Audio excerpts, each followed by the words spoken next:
আসন্ন জাতীয় নির্বাচন নিয়ে বিএনপি নেতাকর্মীদের মধ্যে উৎসবমুখর পরিবেশ বিরাজ করলেও দেশনেত্রীকে হারিয়ে তা পরিণত হয়েছে বেদনায়। মঙ্গলবার ভোর ৬টায় বিএনপি চেয়ারপারসন বেগম খালেদা জিয়ার মৃত্যুর খবর পাওয়ার পর তৃণমূল নেতাকর্মীদের মাঝে নেমে আসে শোকের ছায়া। দিনাজপুরের মেয়ে বেগম জিয়ার মৃত্যুর খবর শোনার পর থেকে তার পৈতৃক ভিটা তৈয়বা ভিলায় ছুটে আসেন দলীয় নেতাকর্মীরা। শোক ছড়িয়ে পড়ে সাধারণ মানুষের মাঝেও। প্রিয় নেত্রীকে হারিয়ে অশ্রুসিক্ত তারা। নেতাকর্মীরা বলছেন ২০০৬ সালে শেষবারের মতো সফরে এসেছিলেন তিনি। পরে তৈয়বা ভিলায় করা হয় কোরআন তেলাওয়াত ও দোয়া মাহফিল। মর্মাহত, ভারাক্রান্ত, হৃদয়ে সবার রক্তক্ষরণ হচ্ছে।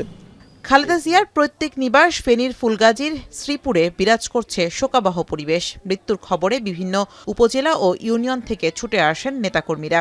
নিজেদের মেয়েকে হারিয়ে পুরো গ্রামে নেমে এসেছে নীরবতা। আপনাকেই বলছি, ইন্স্যুরেন্স করলে সিটিতে সুরক্ষা পাবেন নিশ্চিত।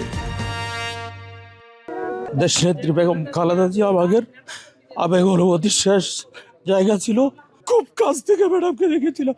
এই সুযোগ আজ জীবনে কখনো কোনো রাজনৈতিক প্রধানের সামনে গিয়ে কথা বলতে পারবো কিনা জানি না।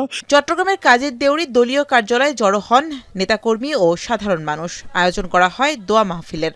কালো ব্যাজ ধারণ ও দলীয় কার্যালয়ে উত্তোলন করা হয় কালো পতাকা। নেতাকর্মীরা বলছেন, গণতন্ত্রের প্রতীক হয়ে সারা জীবন মানুষের হৃদয়ে থাকবেন খালেদা জিয়া। আইনের শাসন প্রতিষ্ঠার জন্য, মানুষের ভোটের অধিকার প্রতিষ্ঠার জন্য যে সংগ্রাম, অবিচল সংগ্রাম, সেটার সাথে কখনো কারো সাথে কোনো আপোষ করে নাই। সংসদ নির্বাচনে এখনো পর্যন্ত কেউ ওনাকে হারাতে পারেননি। এই ধরনের জনপ্রিয়তা শুধু বাংলাদেশ নয়, এ ভারত উপমহাদেশে আছে কিনা সন্দেহ আছে। খুলনা বিএনপি কার্যালয়ে তোলা হয় কালো পতাকা। কালো ব্যাজ ধারণ করেন মহানগর ও জেলার সকল নেতাকর্মী। এছাড়াও বিএনপি কার্যালয়ে ঘণ্টাব্যাপী চলে কোরআন থেকে তেলাওয়াত। নেতাকর্মীরা বলছেন, আজ জাতি তাদের অভিভাবক হারিয়েছে। এছাড়া বরিশালেও কান্নায় ভেঙে পড়েন নেতাকর্মীরা। যেভাবে একটা মা হারলে সন্তানদের যেরকম আমাদের অবস্থা, সেরকমই আমরা ম্যাডাম ছাড়া বিএনপি ভাবতে পারি না। আমাদের গণতন্ত্রকে খালেদা জিয়ার পথ অনুসরণ করে আমাদের গণতন্ত্র প্রতিষ্ঠিত করতে পারি। উনি সারা বাংলাদেশের ২২ কোটি মানুষের নেত্রী ছিলেন এবং ২২ কোটি মানুষেরই অভিভাবক ছিলেন। জীবদ্দশায় যদি কোনো ত্রুটি থেকে থাকে, তার সমস্ত ভুল ত্রুটি মাফ করে তাকে জান্নাতুল ফেরদৌস নসিব করেন।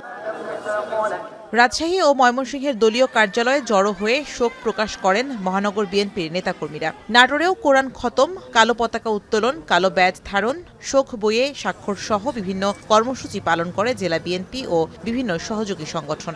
এছাড়া ব্রাহ্মণবাড়িয়া, টাঙ্গাইল সহ সারা দেশেই সাবেক প্রধানমন্ত্রী বেগম খালেদা জিয়ার আত্মার মাগফিরাত কামনায় বিএনপি অফিস সহ বিভিন্ন মাদ্রাসায় কোরআন খতম ও দোয়া মাহফিলের আয়োজন করা হয়। শামীমা রহমান শাম্মী, এখন।